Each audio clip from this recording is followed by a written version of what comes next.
Selamat pagi, salam Bapak Ibu yang terkasih. Tahun 2010 lalu ada sebuah peristiwa yang mengerikan yang terjadi di Chile, Amerika Serikat, di mana peristiwa itu menarik perhatian dunia.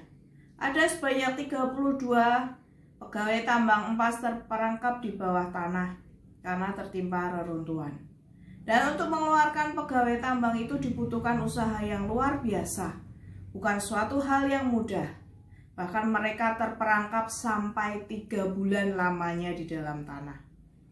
Tapi beberapa dari pegawai tambang itu dapat selamat.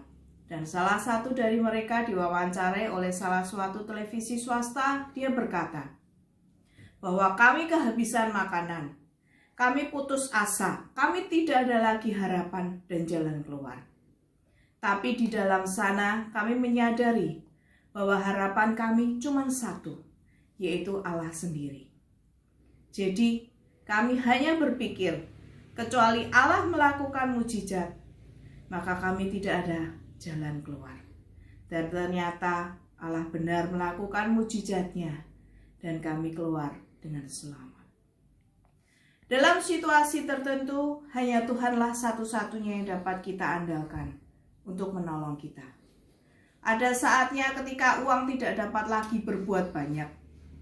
Ada kalanya ketika kuasa, jabatan, kedudukan tidak lagi bisa menolong kita.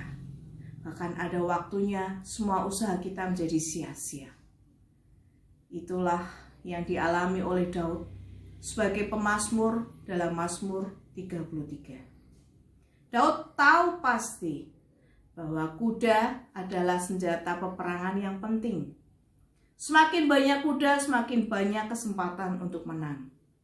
Namun dalam ayat 17 dikatakan bahwa kuda sekalipun adalah harapan yang sia-sia untuk mencapai kemenangan. Bahkan raja sekalipun tidak akan selamat karena besarnya kekuasaan dia. Dan seorang pahlawan tidak akan tertolong oleh karena kekuatannya. Firman Tuhan hari ini berkata sangat jelas. Jangan sekali-kali kita mengandalkan manusia. Jangan andalkan kekuatan kita sendiri. Gelar kita, jabatan kita, kekuasaan kita, keuangan kita. Karena ada saatnya itu semua akan sirna. Ada saatnya itu semua akan sia-sia belaka. Seperti saat-saat yang sedang kita alami saat ini. Siapa yang pernah terpikirkan saat ini akan menjadi seperti sekarang?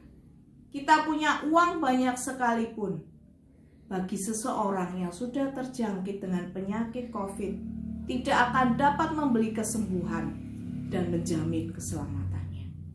Kita punya pabrik besar sekalipun, ketika semua usaha ditutup, apa yang dapat kita lakukan?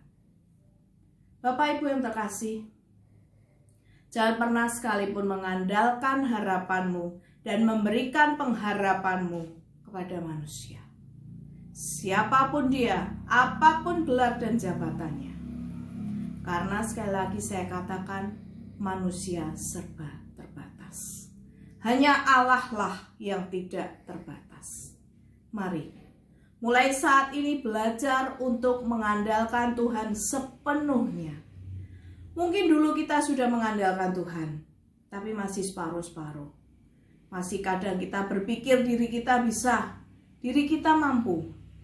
Tapi saat ini mari, sepenuhnya andalkan Tuhan.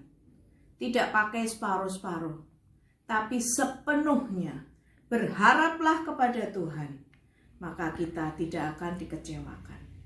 Percayalah kepada Tuhan, maka kita tidak akan dipermalukan. Sebab sesungguhnya mata Tuhan tertuju kepada mereka yang takut akan Dia, kepada mereka yang berharap, kepada kasih setianya, kepada ketika jiwa kita menanti-nantikan Tuhan, Dia yang akan memelihara hidup kita pada masa kelaparan.